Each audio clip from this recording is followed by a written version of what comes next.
In Artworks for Kids, there are 30 organizations that are coalition members. To be a coalition member means that in the beginning, you received a small grant from us. But that small grant was really only part of the story. You were joining a network. You were joining a community of leaders who cared about the same things that you did. And the purpose of the coalition was really to shift the mindset away from an individual service organization that was providing youth arts to a set of organizations that were contributing to a community and that community's ability to thrive as a whole. We learned how to raise funds for our own organization. We learned how to network and connect with people outside of our organization, outside of the arts. We learned how to organize ourselves as a group of arts leaders. So instead of working as silos, we started to think of ourselves as a sector. We were in the room with people who were ahead of where we were and people who were behind where we were. We were in the room with leaders who had bigger organizations and smaller organizations. And so there was this incredible learning that happened between us.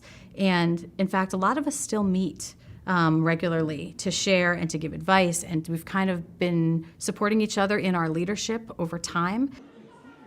I think as in most situations, you can do more together than you can do alone. We consider those our brother and sister organizations that are working with us to make positive change in the lives of young people.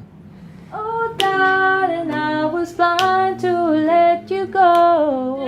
We were reminded by connecting with people, other arts organizations like ZooMix and like Boston Youth Symphony Orchestra, that there is power in understanding what we're doing and how our work enhances and benefits each other. It was that power of the network and how we could leverage each other for the good of the entire field.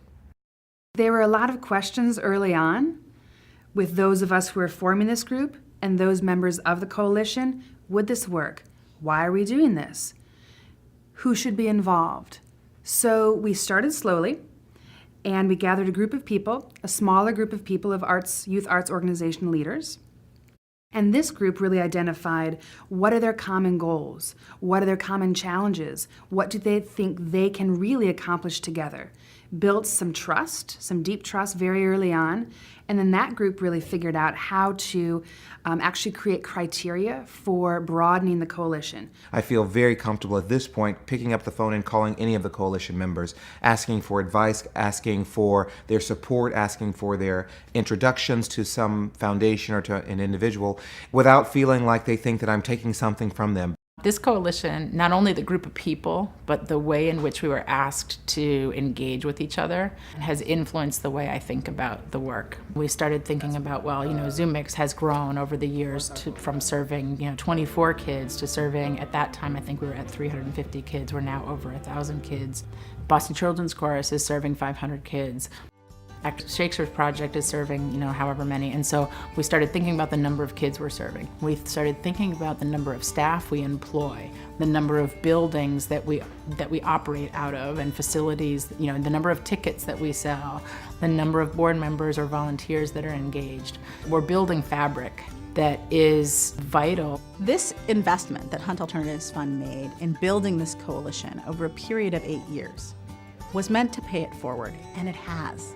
This coalition continues to meet on its own. They thrive in that space because they have built trust, they have built relationships, and it's a network that they are now sustaining themselves and that continues to contribute to the strength of their work.